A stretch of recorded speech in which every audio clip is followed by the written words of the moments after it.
ओम शांति। इस सीजन के last turn में बाप दादा मिलन पर जो मधुबन में मुरली चली, उसमें बाबा ने हम बच्चों को बहुत सारे डायरेक्शन दिए, सोमान दिए और समय की ओर इशारा करते हुए बाबा ने अगले सीजन तक होमवर्क भी दिया।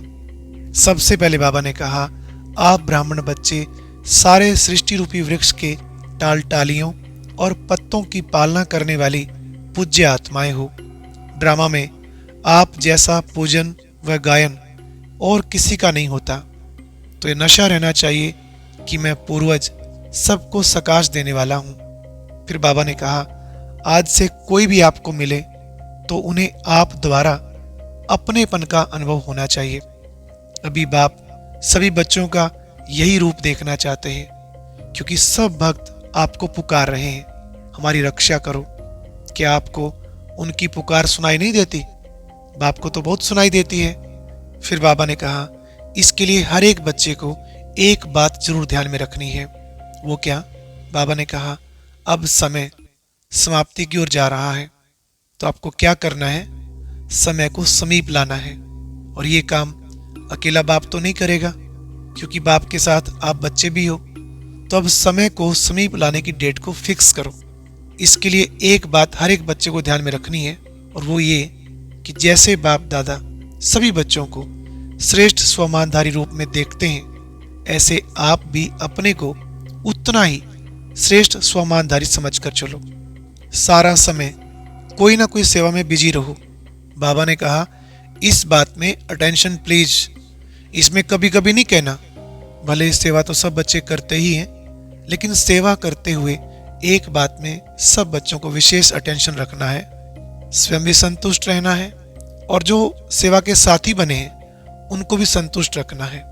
तभी सेवा में सफलता भी होगी और आपको खुशी भी मिलेगी। फिर बाबा ने अगले सीजन तक जो होमवर्क दिया, उसमें यही कहा कि जब भी किसी आत्मा को देखते हो तो उसके ओरिजिनल संस्कार को देखते हुए फिर कनेक्शन में आओ, यानी फिर व्यवहार में आओ। कभी भी किसी के वर्तमान संस्कार को सामने नहीं लाना। अगर ऐसा करेंगे तो आजकल संगठन में जो कुछ रुकावटें आ जाती हैं वो सब खत्म हो जाएंगी और पुरुषार्थ में कभी कोई विघ्न नहीं पड़ेगा, मेहनत भी समाप्त हो जाएगी। बाबा ने कहा, एक एक ब्राह्मण का ये फर्ज है सबके प्रति आपको शुभ भावना, शुभ कामना रखनी है। अगले सीजन तक बाप दादा सभी में ये परिवर्तन देखना चाहते हैं। बाबा ने खास पूछा, क्या ये हो सकता है? इसके लिए बाबा ने युक्ति भी सुनाई।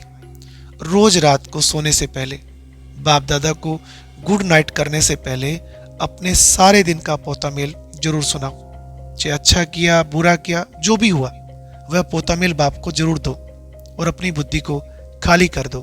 फिर आपको बहुत अच्छी नींद भी आएगी और लास्ट समय धर्मराजपुरी में जाने की दरकार नहीं पड़ेगी।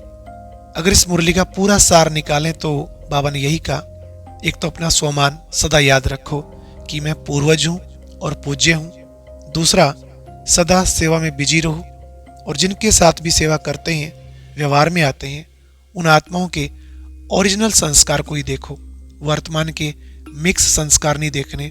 और लास्ट, रोज रात को अपना पोतामेल बाप को जरूर सुनाओ। और अब यह एक बहुत अच्छी वीडियो भी जरूर देखें।